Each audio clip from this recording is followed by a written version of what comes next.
ये कहानी world war 2 के समय के एक सैनिक की है जो भटकते हुए एक ऐसे आइलैंड पर आकर ठहर जाता है जहां पर पहले से एक नन मौजूद थी। अब ऐसे में दोनों वहां पर कैसे खुद को जीवित रखते हैं ये हमें इस कहानी में देखने को मिलेगा। क्लार्क नाम का सोल्जर जो कि एक लाइफ बोट के अंदर बैठा हुआ है, उसकी हालत बहुत ही ज्यादा बुरी है, लेकिन उसने फिर भी जैसे तैसे खुद को जिंदा रखा इस उम्मीद में कि उसे आगे जाकर कोई मदद जरूर मिलेगी। वह इस बोट पर पिछले कई दिनों से है, लेकिन आज जाकर उसे खुद के सामने एक जमीन दिखाई देती है जिसे देखकर वह बेहद ही खुश होता है और फौरन बोट को रोककर उसके पास ले जाने लगता है। लेकिन उसे डर था कि कहीं ये दुश्मन की चाल तो नहीं है, और इसीलिए वह बड़ी ही शांति से वहां पर खुद की बोट को किनारे पर लगाता है और धीमे पैर आगे बढ़ता है जहां पर उसे एक चर्च दिखाई देता है। अब क्लार्क सोच में पड़ जाता है कि ऐसे टापू पर जहां इंसान का नामो निशान नहीं है, ऐसे में यहाँ चर्च कैसे हो सकता। लेकिन वो यह भूल गया था कि जहां तक इंसान भी पहुंच नहीं सकते वहां पर गॉड पहले से मौजूद होते हैं। खैर, अब वह चर्च के करीब जाता है तो देखता है कि अंदर से एक नन बाहर झाड़ू लगाते हुए बाहर आ रही है, जो क्लार्क को अचानक से वहां पर खड़ा हुआ देखकर बहुत ही ज्यादा डर जाती है और उससे माफी मांगने लगती है। उसे लगता है कि शायद यह कोई दुश्मन है, लेकिन क्लार्क कहता है कि घबराओ मत, मैं जापानीज नहीं हूँ। वह शांत होती है और उसे अंदर आने को कहती है। वहां पर क्लार्क किसी इंसान की ग्रेव को देखता है पर पूछता नहीं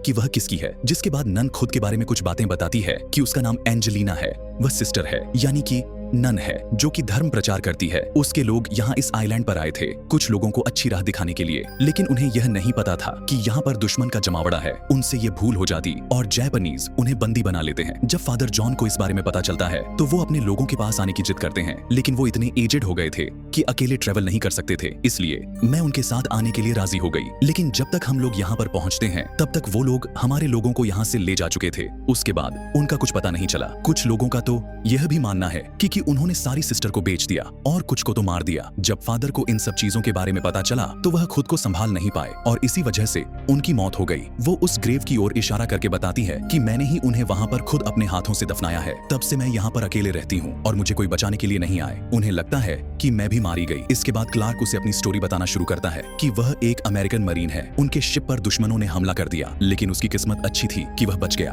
और उसे एक बोट भी मिल गई, जिसकी वजह से वह आज यहाँ पर उसके सामने बैठा हुआ है, वो भी जिंदा हालत में। लेकिन बाहर के हालात बहुत ही ज्यादा खराब हैं, किसी को भी किसी की जान की परवाह नहीं है। मैं तो अचंभित हूँ कि तुम कैसे खुद को इतनी दिन से टापू पर जिंदा रख पाई हो। नन हंसने लगती है पर कुछ जवाब नहीं देती। अब कुछ देर बाद वो दोनों कुछ खाने के लिए ढूंढने लगते हैं। इसमें क्लार्क उसकी मदद करता और एक पहाड़ पर चढ़कर वहां से कुछ नारियल तोड़ता है और फिर वह उसे नन को दे देता है। इसी दौरान उसे वहां पर एक गुफा भी मिलती है, लेकिन उसके अंदर वह किसी और दिन जाएगा। फिलहाल उसे हैवी खाना चाहिए। तभी उसकी नजर समुद्र में तैर रहे एक टर्टल पर पड़ती है, जिसे पकड़ने के लिए वह अपनी बोट पर बैठता है और नन को भी बैठने को कहता है। अब दोनों ही उसके पीछे पीछे जाते हैं, लेकिन यह इतना आसान नहीं होता। क्लार्क तो पानी में भी एक बार गिर जाता है, पर आखिर में वो उसे पकड़ ही लेता है और उसे पकड़कर खाते हैं। भोजन के समय तो क्लार्क उसे बताता है कि उसने 300 मील का सफर इस बोट पर तय किया है, पर बीच में उसे कभी भी डर नहीं लगा क्योंकि उसे यकीन था कि यह जंग जल्दी ही खत्म हो जाएगी। वो खुद के बारे में भी बताता है कि वह एक अनाथ है और 14 साल वो एक अनाथालय में ही रहा है, लेकिन फिर उसके बाद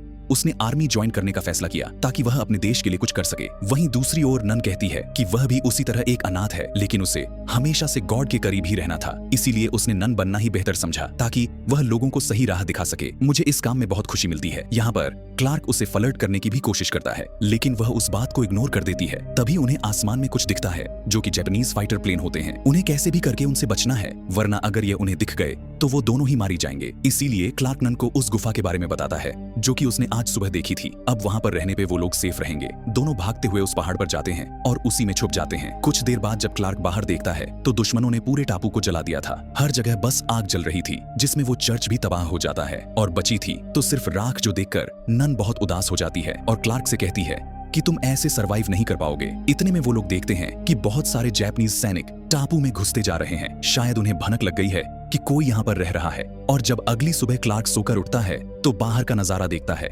सब कुछ खत्म हो चुका था। उसके यहाँ से बाहर जाने का एक ही जरिया था, वो लाइफ बोट, और वह भी उन्होंने जला दी। अब वह कैसे यहाँ से बाहर जाएगा। वहीं नन को अपने जले हुए चर्च को देखकर रोना आ रहा था, पर तभी उनकी नजर किनारे पर पड़ती है जहाँ पर कुछ सैनिक अंदर आ रहे थे और इनकी संख्या बहुत ही ज्यादा है, इसलिए वह दोनों फिर से अंदर छुप जाते हैं। और नन कहती है कि मैं ऐसा करती हूँ कि खुद को उनके हवाले कर देती हूँ जिससे कि तुम बच जाओगे, लेकिन क्लार्क मना करता और उसे समझाता है कि वो लोग तुम्हारा ऐसा हाल करेंगे कि तुमने सोचा भी नहीं होगा, इसीलिए बेहतर है कि यहाँ छुपे रहो, हमारे लिए यही सही है।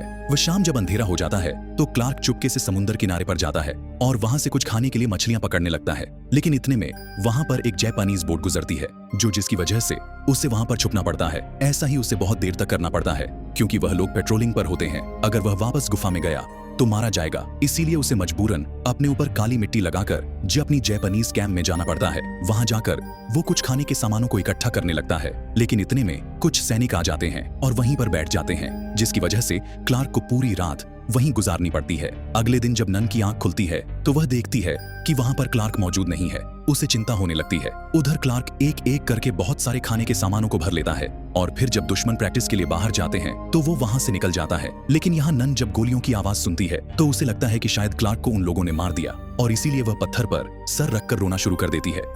पर इतनी देर में वहां पर क्लार्क आ जाता है और उसे बहुत सुनाता है कि उसे गुफा से बाहर नहीं निकलना चाहिए क्योंकि यहाँ पर खतरा बहुत ज्यादा है। अब वो उसे ले जाकर फौरन अंदर बंद कर देता है और फिर कभी बाहर ना निकलने की सलाह देता है। थोड़ी देर बाद वो नन को अपने बैग दिखाता है जिसमें वो खाने के सामानों को उस कैंप से चुरा कर लाया था। लेकिन नन बहुत ही ज्यादा घबराई हुई थी। वो क्लार्क से कहती है कि अगर अब से कभी तुम बाहर जाओगे तो तुम्हें पहले बताकर जाना होगा, वरना ऐसे ही मैं बार बार बाहर जाती रहूंगी। अब यह सुनकर क्लार्क उससे वादा करता है कि ठीक है, आगे से ऐसा नहीं होगा। अब एक दिन क्लार्क नन के लिए एक कॉम और एक रेड रोज लाता है और उसके साथ फ्लर्ट करने के लिए। लेकिन फ्लर्ट करने का तरीका थोड़ा कैजुअल था। आखिर वो उस कंघी का क्या करेगी? वो उस रेड रोज को एजे गिफ्ट के तौर पर अपने पास रख लेती है। क्लार्क पूछता है कि क्या वो ये नन वाला प्रोफेशन छोड़ सकती है, तो कहती है कि ऐसा तो हो सकता है, लेकिन उसके लिए मुझे सब कुछ छोड़ना होगा। और जब कोई नन बनकर वापस से दोबारा उसी दुनियादारी में चला जाता है तो गॉड उसे कभी माफ नहीं करते और मरने के बाद उसकी बॉडी हमेशा तड़पती रहती है। यहाँ वो यह भी बताती है कि नन बनने के लिए हमें 5 साल दिए जाते हैं ताकि हम इन 5 सालों में सोच सके कि सही फैसला ले सके कि क्या हमें वाकई में नन बनना है या फिर नहीं। और अभी मेरे 5 साल होने में 1 महीने का समय बाकी है। तभी अचानक से इन्हें कुछ आवाजें आती हैं। जब क्लार्क बाहर जाता है तो देखता है कि जापानीज सोल्जर यहाँ से जा रहे हैं, जो कि उनके लिए अच्छा संकेत है। अब दोनों बहुत ही खुश हो और एक दूसरे के साथ यह खुशी भी बांटते हैं। तभी सही मौका देखकर क्लार्क नन के सामने अपनी दिल की बात रखता है और उसे बताता है कि जैसे उसने आज सुबह वो रेड रोज दिया था वैसे ही वो उसे हर रोज देना चाहता है। वो उसकी सेवा करना चाहता है और उसके साथ पूरी जिंदगी बिताना चाहता है। उसकी लाइफ में यह समय बहुत ही कीमती है क्योंकि इसमें उसने मौत से लड़ा है। अगर तुम मेरी हालत कुछ दिन पहले देखती तो तुम्हें यकीन नहीं होता कि मैं कैसे जिंदा बच गया। क्या तुम्हें पता है कि हम जवान लोग के लिए हमारा देश पहले आता है और इसीलिए हम अपना परिवार, अपना सब कुछ छोड़कर देश के लिए लड़ने के लिए चले जाते हैं। पर कभी कभी हमें बहुत ही अकेला महसूस होता है और तुम अगले महीने में अपनी नन बनने का फैसले को बदल दो और ऐसे में तुम्हें कुछ नहीं होगा। तो वह कहती है कि क्या तुम मेरे हाथ में यह अंगूठी देख रहे हो? यह सिल्वर की है।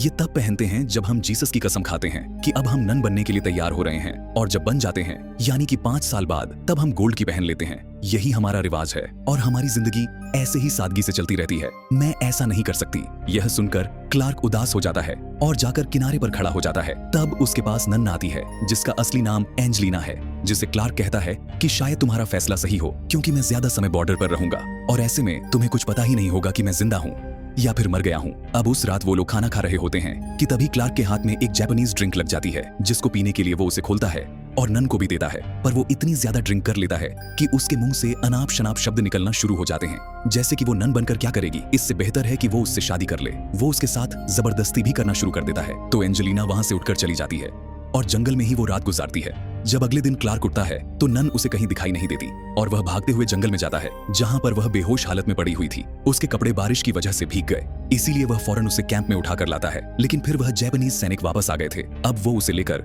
फौरन गुफा में जाता है। लेकिन यहाँ पर नन को गर्म कपड़ों की जरूरत थी और यहाँ पर वह खुद की जान जोखिम में डालकर उन जापानीज कैंप में जाता है और गर्म कपड़ों को चुराने लगता है। लेकिन इतने में यह जवान उसे देख लेता है, जिसके बाद क्या था, मजबूरन क्लार्क को उसे मानना पड़ता और फिर उसकी लाश को छुपाकर ले जाकर किनारे पर दफना देता है, जिससे किसी को भी उस पर शक ना हो। उसके बाद वो उस गर्म कपड़ों को लाता है और नन को पहना देता है। जब 2 दिन बाद उसे होश आता है तो वो खुद को ऐसी हालत में देखकर हैरान हो जाती है कि आखिर उसके कपड़े किसने बदले। और तब वो अपने पास क्लर्क को बैठा हुआ देखती है जो उसे बताता है कि उसकी मरने वाली हालत हो गई थी और इसीलिए उसने उसके कपड़े चेंज किए। इसीलिए वो उससे माफी भी मांगता है क्योंकि उसने वो जानबूझकर नहीं किया था और नन भी उसे माफ कर देती है। और आखिर में वह कहती है कि मैं तुम्हारी वजह से वहां से नहीं भागी। कल रात में बल्कि तुमने जो बातें मुझसे कह दी उसे मैं सुन नहीं सकती, इसीलिए मैं वहां से चली गई। थोड़ी देर बाद बाहर से गोलियों की आवाज आती है तो क्लार्क बताता है कि मैंने गलत सोचा था, वो लोग फिर से वापस आ गए हैं, इसीलिए हमें कुछ करना होगा कि शायद गॉड को यह मंजूर नहीं है कि मैं नन बनूं,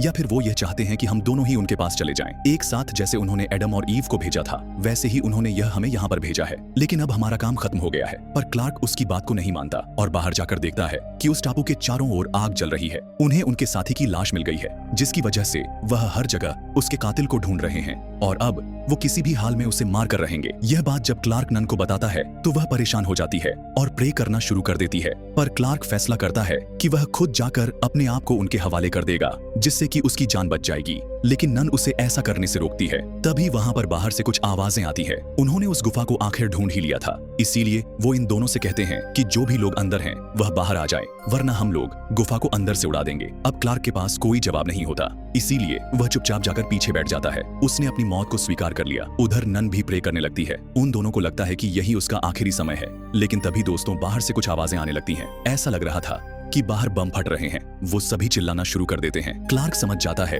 कि अमेरिकन सोल्जर बाहर आ गए और इसीलिए सभी सोल्जर भाग रहे हैं। लेकिन ये बॉम्ब हर जगह गिर रहे हैं, इसीलिए उनका बाहर जाना सेफ नहीं है। बेहतर है कि अभी वह लोग यहीं पर रहे और प्रे करते रहे। कुछ समय बीत जाने के बाद उसके दिमाग में एक ख्याल आता है। वह फौरन खड़ा उठता है और कहता है कि अगर अमेरिकन यहाँ पर आए हैं तो वो जापानीज के बिछाए हुए बमों के जाल में फंस जाएंगे और मारे जाएंगे। इसीलिए मुझे कैसे भी करके उन्हें डिफ्यूज करना होगा, तभी वह हम तक पहुंच सकेंगे। वह बाहर जाता है और देखता है कि कोई भी जापानीज सोल्जर वहां बचा नहीं है। हर तरफ बम फट रहे हैं, इसीलिए वह एक एक करके उन्हें डिफ्यूज करना शुरू कर देता है और आखिर में वह जाकर उस मेन मशीन को भी खराब कर देता है, जिससे कि वह काम करना बंद कर देती है। इसमें क्लार्क को चोट भी आती है, लेकिन उसने कई सोल्जर की जान बचा ली थी। कुछ देर बाद सब कुछ शांत हो जाता है और यह दोनों बाहर आ जाते जाते जहां पर नन उसका इलाज करती है और उसकी मरहम पट्टी करती है। तब क्लार्क कहता है कि अब शायद हमारा अंत करीब है, हम शायद इसके बाद कभी ना मिले, यह हमारी आखिरी मुलाकात हो सकती है। तो नन कहती है, लेकिन मैं तुम्हें हमेशा अपने दिल के करीब रखूंगी, क्योंकि तुमने मुझे इतने दिनों में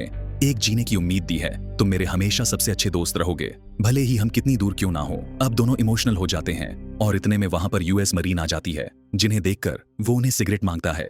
फिर उसे मुंह में दबाकर वहां से स्ट्रेचर पर उसे सभी ले जाने लगते और इसके पीछे पीछे नन भी मौजूद थी। इन दोनों की कहानी तो अधूरी रह गई, लेकिन दोनों के दिलों में दोनों के लिए एक अच्छी याद बनकर हमेशा जिंदा रहेगी। और यहाँ मूवी एंड होती है।